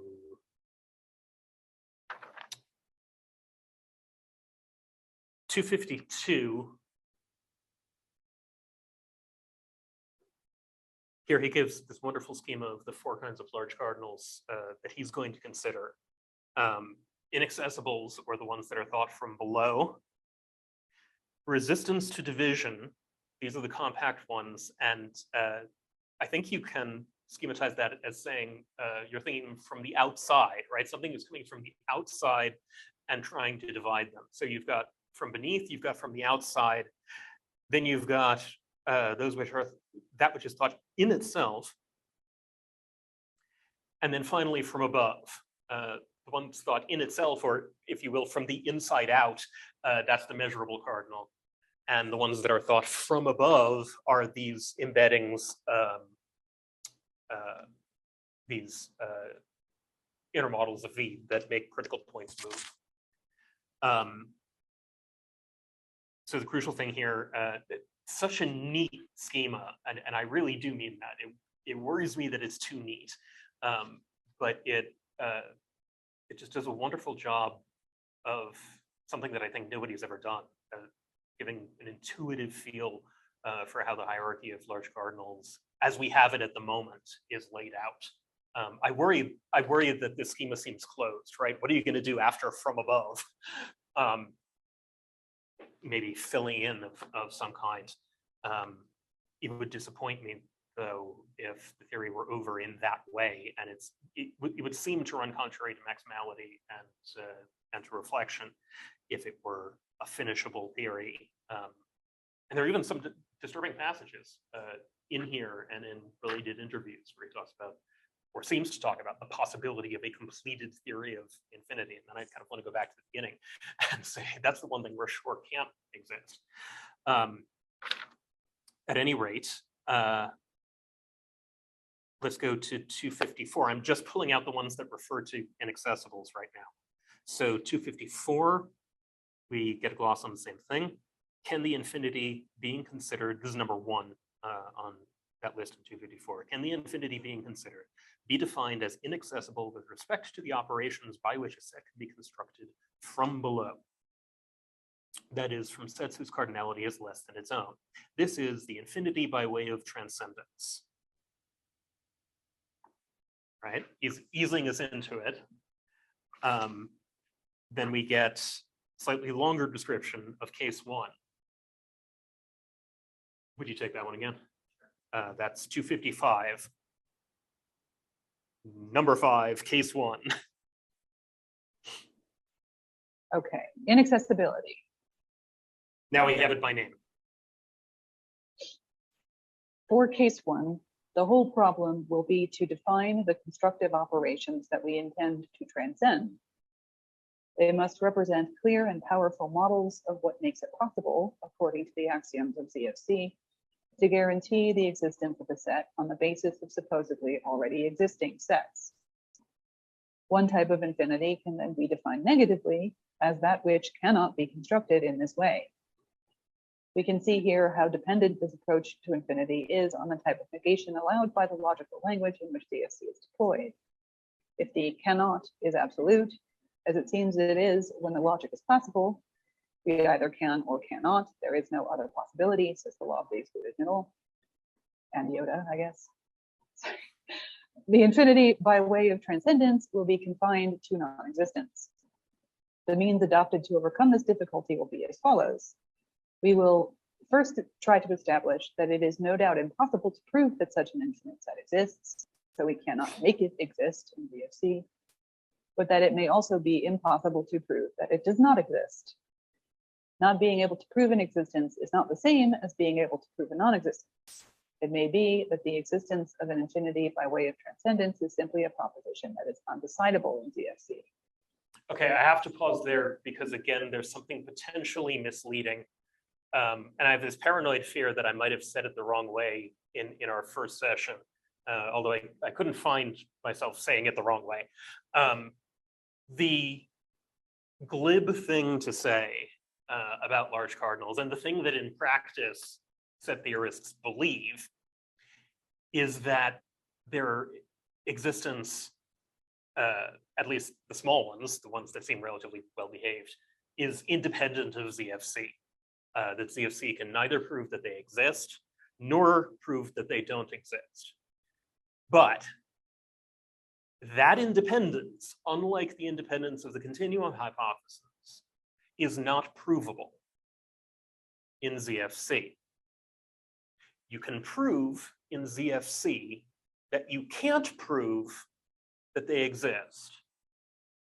He gets to this later, but I want to underline it now. You can prove that you can't prove that they exist. But you can't prove that you can't prove that they don't exist. In other words, you could stumble upon a contradiction between even the smallest large cardinals, inaccessibles, and ordinary set theory, ZFC. Now, nobody believes this because inaccessibles just seem like such a natural and, when you get used to them, almost trivial extension of ZFC. Badu calls them what? Slightly arrogant forms of the finite or something like that. It doesn't feel to anyone that if there's a problem, it could start there. More plausible that even ZFC itself would turn out to contain a hidden contradiction or something, then the problem would kick in at inaccessibles. Nevertheless, the independence that we slightly glibly imagine here is not the same kind as the provable independence of the continuum hypothesis or the generalized continuum hypothesis. And that's basically because the two questions are not independent in the same way. I mean, that's just to say, that's just to repeat what I just said, but here's a way of picturing it. Here's ZFC, and here's continuum hypothesis. Here's ZFC, and here's there exists an inaccessible cardinal. In other words, the smallest interesting large cardinal axiom that we could possibly think of. They're not outside of each other in the same way that ZFC is with respect to the continuum hypothesis. And that's what the arrows in the large cardinal hierarchy diagram are expressing. In particular, and I want to read this over in Badu's own words, but in particular,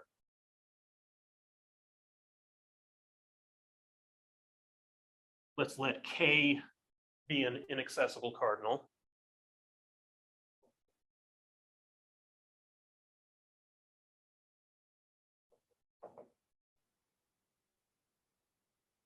And we'll refer to this and everything beneath it as V sub K, or V up to the level of K.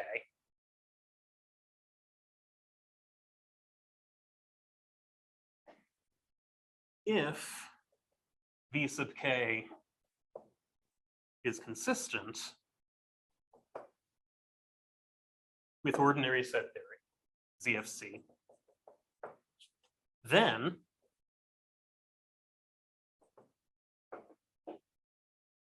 it is a model of ZFC.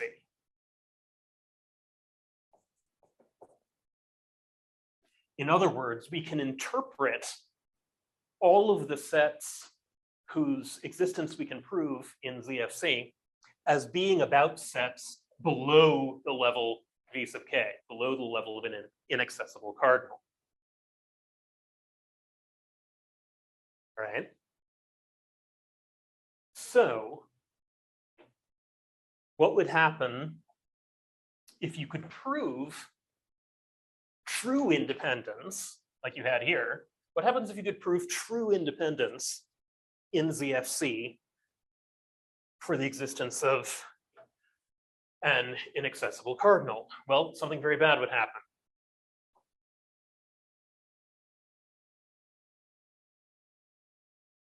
I guess this is our first proof involving large cardinals. I want to get to some more. I'm doing terribly with time. But the discussion is good, and it's important to be clear about the fundamentals. All right, suppose you could prove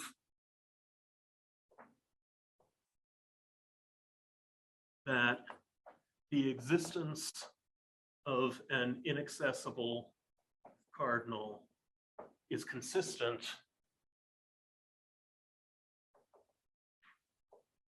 with ZFC. And by prove, we mean prove in ZFC.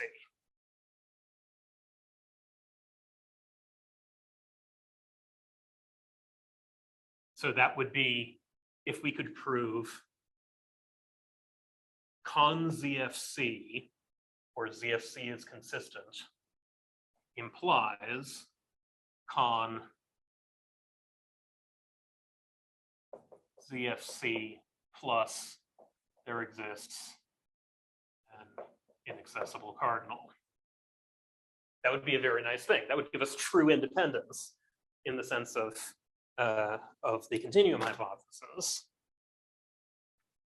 But we just said, and I really want this fact to become intuitive, because if this fact becomes intuitive, then you have stepped over the threshold into large cardinals. For inaccessible V, for inaccessible K,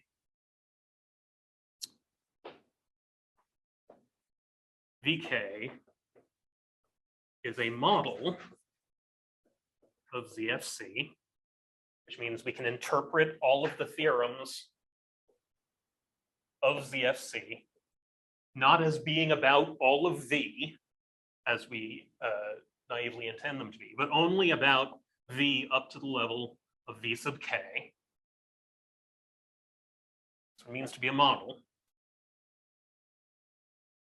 So if we could prove this, we would be proving if ZFC is consistent, then there exists a model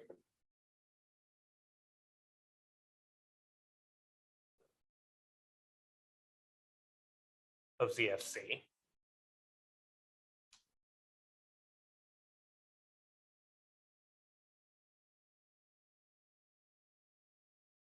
Wait, I did it wrong, didn't I? That's just the completeness theorem. Seems like it, yeah, I felt this. We're trying to get it to be circular.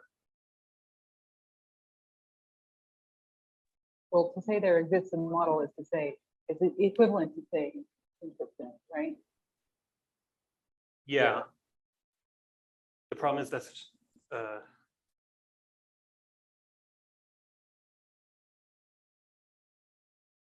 yeah, roughly that, I'm embarrassed and flummoxed now, but roughly the feeling of it is that if there exists a model, then we know that ZFC is consistent. Yeah. Right? When we're worried about whether a theory is consistent and we find a model, oh, we can interpret all of these theorems as being about the model, then we're confident that the theory is now consistent, right? This is what happened with non-Euclidean geometry, for instance, right? You go and you change the parallel postulate, you get all of these weird sounding theorems, and then you realize if you want to, you can interpret them as being about spherical geometry. And the fact you can map all of the theorems onto this model by turning them into theorems of spherical geometry. And we just assume that spheres exist, that's in some way given to us. That makes us confident that the theory is not contradictory. So even though I didn't write it down correctly, but who's going to do it correctly? What we're doing is proving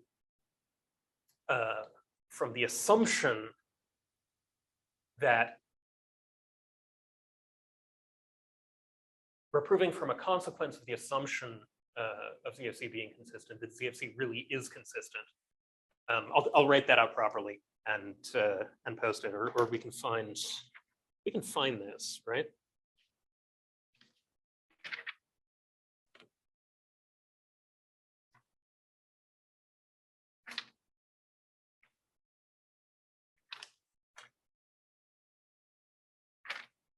Well, we'll find it, but because we're so short on time, let's at least just define an inaccessible cardinal. Chris. Just to connect the dots here with the text, on 76, he sort of alludes to chapter 11, but that's the section where he talks about oppression by religion, which relates later in the text in sequel 12, where he talks about the inaccessible cardinal, or inaccessible infinites, and respect to Descartes, religion, et cetera, God is the inaccessible in theology, and we can't have access to the infinite because we can't have this sort of access to God. Which is in itself a callback to being an event where he basically, that's his claim out of infinite cardinals, is that we have the infinite, we don't have a God, so we don't need a God. Yeah, absolutely. No pun intended. And I think we should interpret that through this idea of a rationalization of the treatment of the infinite in theology, right?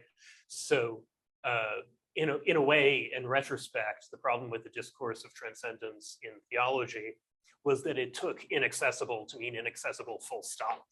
Whereas the inaccessibility of an inaccessible cardinal is a kind of relative inaccessibility. It means if we're just using the resources of ZFC, yeah, we can't get there. We might be able to find out that it's inconsistent, but we can't find out that it's consistent. On the other hand, that transcendence is only a transcendence relative to ZFC. It's only a matter of transcendence from below. And because we can think the existence of an inaccessible cardinal, we're in some way already beyond that point. It can't be the case, in other words, and this goes to the kind of performative contradiction theme that I've been trying to raise. If we can see beyond ZFC in that way, then it can't be the case that our thinking is actually identical to the formal system ZFC, because we know ZFC can't see to that point. If we were actually stuck inside it, and that were reason with a capital R for humans, we should never be able to even entertain these observations about larger cardinals. It can be part of the grammar of actual reason, whatever that is, but it can't be the whole of the grammar of what actual reason is. I'm right at the 2-hour mark. I will try to do a really compressed overview of our cardinals at the beginning of next time, aimed at really setting up an eidetic intuition of the shape of each one of them. Let's just pause now with a definition of an inaccessible cardinal. This is worth remembering so that one can recollect it.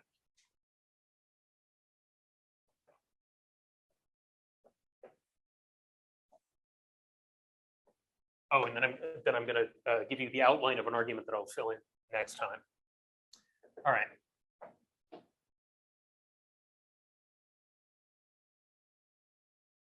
A cardinal K is inaccessible if two things are true of it.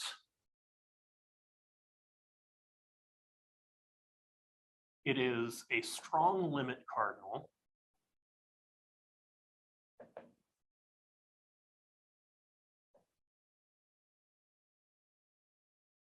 and it is regular.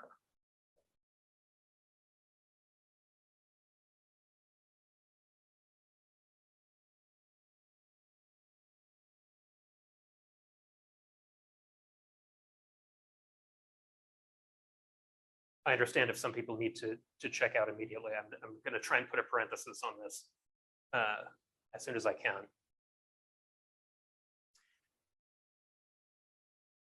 Now recall what it means to be a strong limit cardinal. In ZFC, we have two ways of constructing larger sets out of smaller sets. And then we have the methamphetamine that is implied, that is applied to those two ways. You know, this is actually too much for, I think, for this is going to take some time. So I'm going to say it first and explain it later. We have two ways of building larger sets in ZFC, namely union and power set. Those are turbocharged by the axiom of replacement.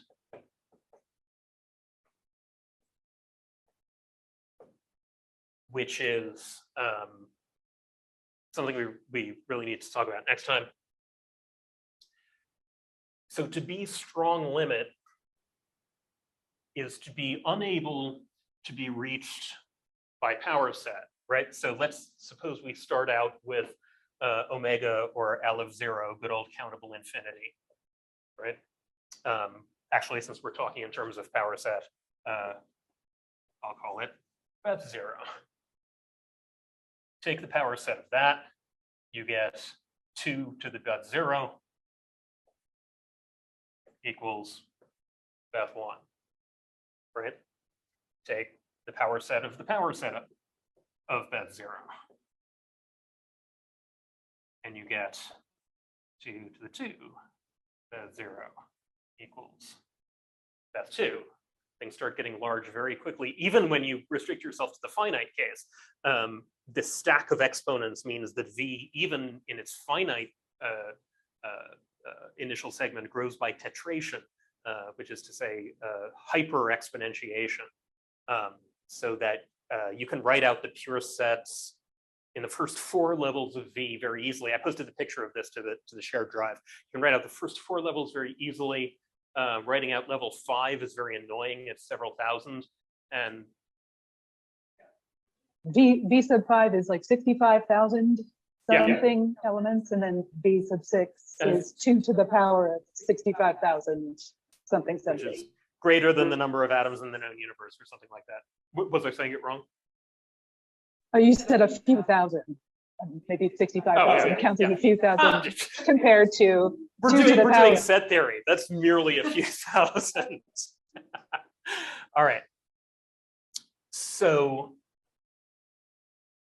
yeah, we're just gonna have to show next time what it means to be unreachable by this operation of taking the power set, and what that has to do with being regular.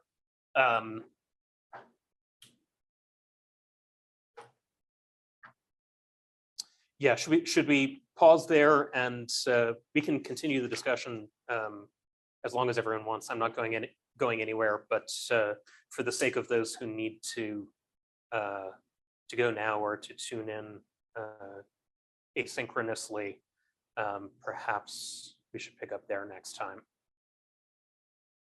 Daniel, what do you think? I think that's a good call. We can kind of formally break now. John, if you want to have kind of after hours for as long as your energy permits, Yes. I will make you the host. I myself, that means that I could leave myself, and then you would continue to be recording to the cloud.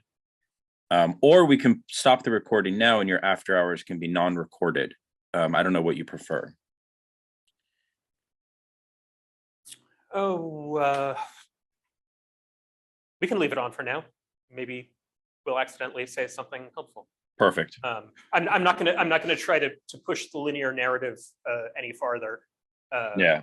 No, I mean, right now. yeah. No, this has been fabulous, John. I think just want to congratulate you for just helping us relate to this text in a way which is, my first thought was to use the word graceful, but your grace in relation to this text, and actually that is a Badjuian concept, so I can use it, has been increasing. So everybody should give John some love before you bounce, or even if you're going to stay.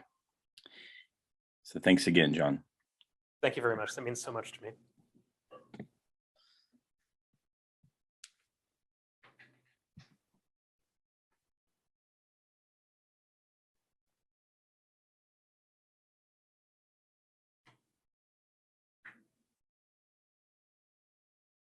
And if people would feel more comfortable with questions or remarks if we just kill the recording, that's fine too.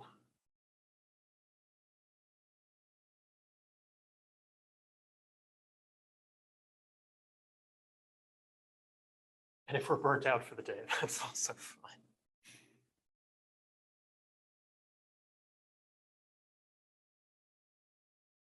I'm going to look at the chat here.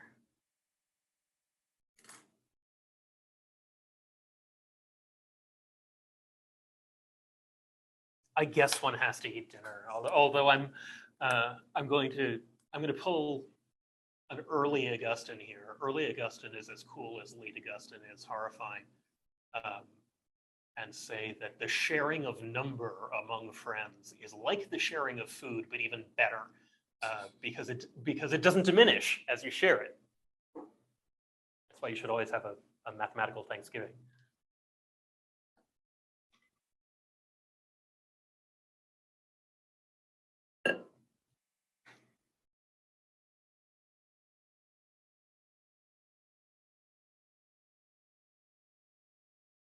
All right, then why don't we really pause there? And I'm going to try to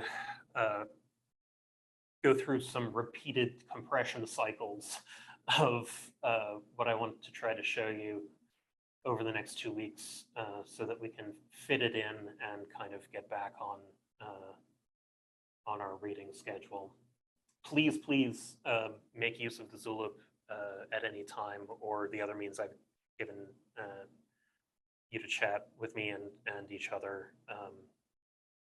I'm going to be working on this in the interval, and I'd like nothing better than to talk with you as you work through it in real time. Thanks so much.